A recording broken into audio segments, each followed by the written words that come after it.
বাঁচতে পারবে।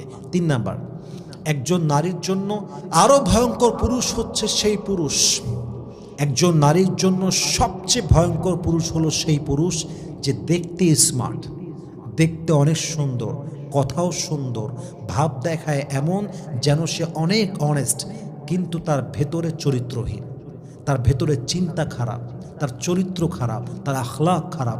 এমন পুরুষ যে নারীর জন্য কত ভয়ঙ্কর, যে নারীরা এমন পুরুষের কাছে ইজ্জত বিলিয়ে দেয়, সতীত্ব বিলিয়ে দেয়। বাট এই পুরুষ যে বাটপার, এটা যে প্রতারক, চরিত্রহীন, এটা অনেক নারী বুঝে উঠতে পারে না, ঠিক কিনা বলেন?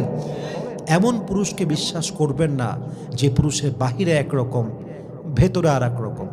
এমন পুরুষকে বিশ্বাস করবেন না যে পুরুষ আসলে এক নারীতে আসক্ত হয়ে থাকতে পারে না। এমন পুরুষকে বিশ্বাস করবেন না যার কাজই হচ্ছে 12 জায়গায় মুখ দেওয়া। এমন পুরুষকে বিশ্বাস করবেন না যার ভিতরে দায়িত্ব নেওয়ার সাহস নেই। এমন পুরুষকে বিশ্বাস করবেন না যার কাজই হচ্ছে মিথ্যা বলা।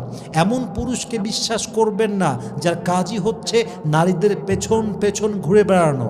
এমন পুরুষকে কখনো ট্রাস্ট করতে যাবেন না যার কাজই হচ্ছে মেয়েদের বিশ্বাস নিয়ে খেলা, মেয়েদের জীবন নিয়ে খেলা।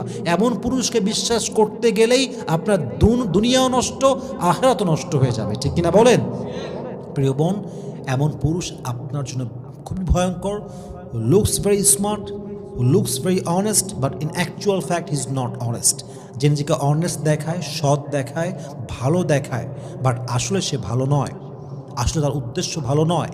এই জন্য প্রিয় বোন, দুলাভাই থেকে বাঁচবেন, দেবর থেকে বাঁচবেন। বাহ্যিক স্মার্টনেস দেখে কোনো পুরুষকে ভালোবাসতে যাবেন না, বিয়ে করতে যাবেন না। আসল পুরুষ সে হবে যে নামাজি হবে, যার চরিত্র ঠিক থাকবে, যার ইনকামে ফোকাস হবে, নারীর পেছনে ঘোরা ফোকাস হবে না, যার দায়িত্ব নিয়ে সে বাঁচতে জানে, যার দায়িত্ব সে